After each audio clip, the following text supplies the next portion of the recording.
মুখ্যমন্ত্রী ক্যাবিনেট বৈঠকে ঘোষণা হয়েছে যে যতটি মানে কি কাঁটাতারের বেড়া নেই সেগুলোকে বেড়া দেওয়া হবে এবং জমি হস্তান্তরিত করা হবে ৪৫ দিনের মধ্যে। এটা কেমন দেখছেন আপনারা?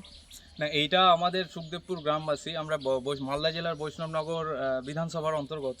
এখানে আমরা বিগত বছরে দেখেছি যে এইখানে তারবেড়া, আমাদের এই যে পিছন দিকে তারবেড়াটা হয়নি এখানে, তো প্রায় ১২০০ মিটার তারবেড়া হতে বাকি আছে। কিন্তু এখানে ১ বছর আগে আমরা চেষ্টা করেছিলাম, বিএসএফ, সিপিডব্লিউডি থেকে শুরু করে বিএসএফ চেষ্টা করেছিল, সেই সময় বাংলাদেশ বিরোধিতা করেছিল, জানি না কেন ইউনিস গভর্নমেন্ট বিরোধিতা করেছিল। তো সেই ক্ষেত্রে যে আমাদের এখানে তারবেড়াটা হচ্ছে না, তো আমাদের বিভিন্ন প্রবলেম ফেস করতে হয়।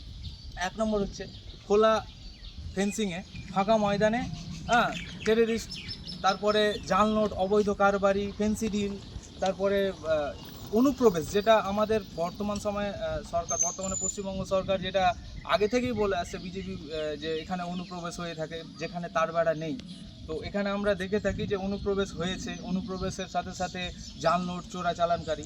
তো আজকে পশ্চিমবঙ্গের মুখ্যমন্ত্রী মাননীয় শুভেন্দু অধিকারী মহাশয় ঘোষণা করেছেন যে আগামী ৪৫ দিনের মধ্যে উনি প্রায় যেখানে যেখানে তারবেড়ার জন্য মানে জমির জন্য তারবেড়া হয়নি, উনি বলেছেন আমরা ৪৫ দিনের মধ্যে জমি দিয়ে দেবো।